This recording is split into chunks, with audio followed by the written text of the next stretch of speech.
I have been asked about this window a legit billion times. Maybe not an actual billion times, but a million times. Honestly, this window is the greatest thing ever. This is my 6th studio in the past 18 years, the 6th room that I've worked out of, and not a single one of them had a window. So when we were building this place, I was really on the fence about what I was gonna do with this window. But to be perfectly honest, I had been so tired of lack of natural daylight, and you spend 8, 10, 12, 16 hours in a room like this with no daylight whatsoever. You don't even know what time it is. Midnight looks the same as noon.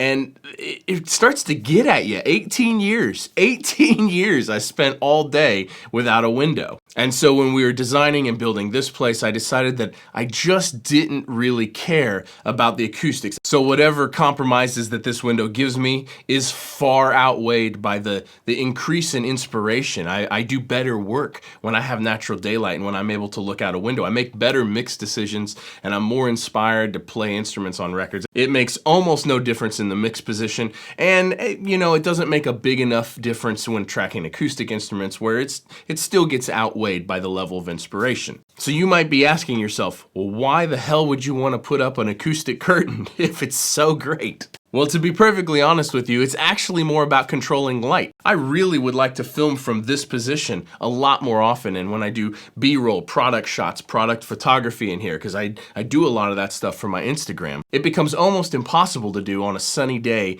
after like noon or 1 p.m. And so as we're getting further into fall here and the sun is setting earlier, this room becomes unusable for photos and for video, sometimes as early as like 2 p.m. And that time keeps getting earlier and earlier as the sun sets earlier. So this curtain is, for me, actually more about controlling light than it is controlling sound. However, I figured if I'm gonna do a window treatment of any kind, I should probably have the option for it to create some sound deadening and control some sound that this window does have, so that way when I really need this room to be great sounding, I can throw a curtain up that is an acoustic curtain, and it will help in the sound as well as in the light department. So I would like you to join me as I figure out how the hell I'm gonna create an acoustic curtain, exactly what materials I'm gonna make it out of, how I'm gonna hang it. This should be a fun one. All right, so I think this will be a good place to start. This is leftover fabric from the ceiling cloud. Can you see the ceiling cloud? That ceiling cloud. This is leftover fabric from the ceiling cloud, so it's the same shade. I think that'll be cool because it'll match. So I think this will actually be the aesthetic part of the curtain, the part that you can see. Now I know there'll be a bunch of questions about what all I used in this video, so I'll put links in the description to as many things as I can find. This fabric is actually by a company called Guilford of Maine. This is from the Anchorage collection. I don't remember the actual fabric code for this one, but it's actual acoustic fabric that is designed to be, on the walls, like all this whole fabric wall system. For those of you that don't know, this is all fabric and it's all 100% acoustic treatment in this room. So this fabric is actually designed for that. I need a chair. Okay, so I think what I'll do is I'll probably get some packing blankets. Packing blankets are a very common thing to use to control sound, to deaden reflections. Now, something to keep in mind when you're working on acoustic treatment is the physical thickness and the density of the item controls the frequency range that it absorbs.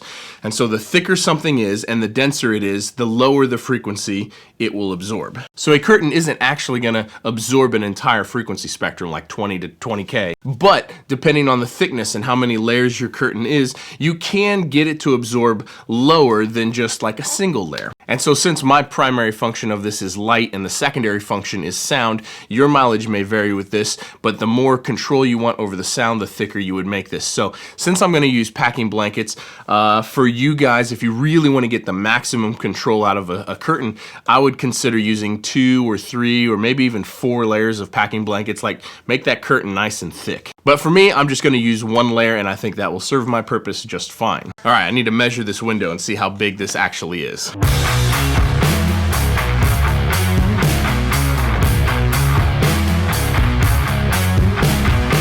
Okay, so this is a perfect example of what I'm talking about.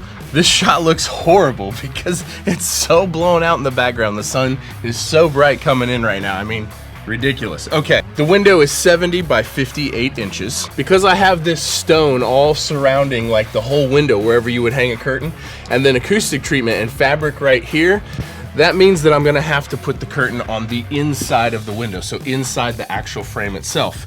So I'm thinking what I'm gonna do is find some sort of pole. It's gonna be kind of weird because curtain rods don't really work this way. I'm gonna have to find some sort of pole that will mount on the inside, and also I want this thing to be removable because I want this natural daylight. I don't want to have to like hold it up. I want to actually be able to take the whole curtain down whenever I want. So I'm gonna have to figure out a way to put a pole across that hangs on the inside of the actual window frame, and something that's actually removable that I can put up and take down. Yeah, and go get some packing blankets. And okay, stop number 1, Home Depot. Hopefully they got everything I need. Let's go find out.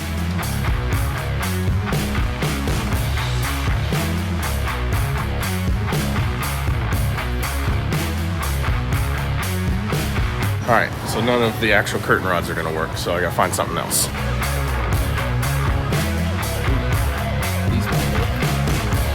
All right, I think these are gonna work. Let's go try it. Okay, so here's what I came up with. This right here is a pole for a closet. This is a clothes hanger pole for a closet. Now I'm gonna have to cut this. Here's what the kind of cool thing is. These mounts right here, I think this will allow me to screw these in, and as long as I get the fitment right, I'll be able to take the pole in and out. So the curtain will wrap around this pole. Yeah, I'll be able to like take this in and out of the window. I think that'll work out pretty good. So I got my fabric, I got my packing blanket, I have my mounting solution. I'm gonna go drop all this off to my mother-in-law's house, who actually used to run a quilt shop, and I'm gonna have her sew this whole thing up because I don't know how to sew. I don't know the first thing about sewing or making curtains, and this isn't even a traditional curtain. This is more like a blanket than it is a curtain. So I think at this point, if you don't know how to sew or you don't know anyone that sews, you could look up any sort of quilting shop or any sort of sewing shop. You could probably go to any fabric store wherever you are, and they could point you to someone that could sew something like this together. And that's if you choose to use the same, you know, technique, the same style that I do. But I think this is how I'm gonna roll with it. Okay, I'm gonna go drop this stuff off. We back. Okay, so here's that I didn't even realize the light was still in the shot. Okay, so here's what we got. Here's the leftover packing blanket. It's just a regular packing blanket that you can pick up at Lowe's or Home Depot, on Amazon, literally whatever. So, and here is the curtain. There we go. Yeah, cool. And then you can see on the back side of this curtain, it's just, I still got the packing blanket, because this black fabric is super expensive, and I didn't actually want to use all the fabric. I don't really care what it looks like on the back side of the window. We just sewed in a little pocket here so that way the pole can go all the way through it. And can you hear a difference? I'm talking and I'm talking and I'm talking. This is gonna go on the inside. Now I just gotta put the mounts up.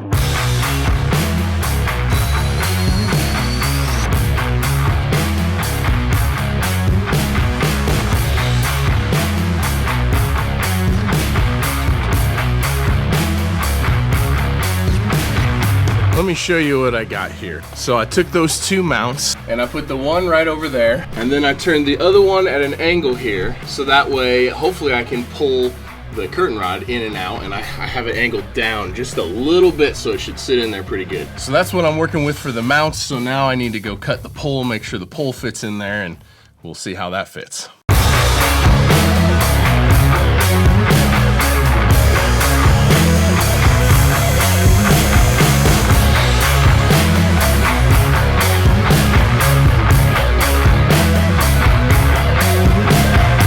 Cut the pole to the right length. Full disclosure, you don't need a saw like that. You could use a hacksaw. You can go to Harbor Freight or any tool store and get a hacksaw for about $8. So now we just gotta feed this tube through the curtain.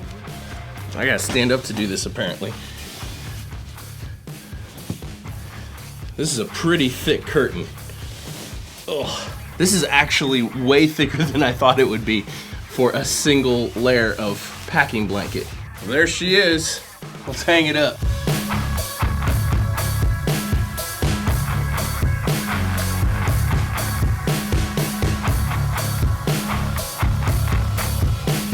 Okay, so I still got to take those clothespins out. That's clearly gonna take me a minute, but there we go. So there's the curtain, it's all hung up. It already feels more dead in here for sure.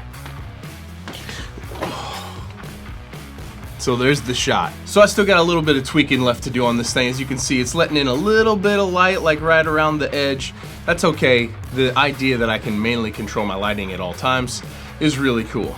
So it did deaden it up a little bit. There was a little bit of a reflection off the window. Specifically, actually the place where I noticed it the most is when I'm sitting in the mix position and I'm talking to myself, because I talk while I mix. But I'm facing straight ahead at the window and I'm talking. That's actually the most noticeable spot for it. I can hear like my sibilance kind of popping back at me a little bit. So I'm gonna tweak this a little bit more, get rid of the rest of that light spill somehow, and I hope that this really helped you. If you're working out of a space that has windows, don't get rid of that natural daylight altogether. Build you something like this so you can take advantage of that natural daylight when it's a good idea to have it, and you can get rid of it when it's necessary, whether you're filming, you know, your content, taking photos of your studio, of you singing and playing a song, like whatever the case may be. I think that this is a really great solution. Thank you guys so much for watching. Don't forget to like and comment and subscribe and share with your friends. All that stuff really helps the channel out a bunch. And the channel is growing. We're almost to 30,000 subscribers. So share some videos with your friends if you wouldn't mind. I appreciate each and every one of you. We'll see you in the next one. Peace.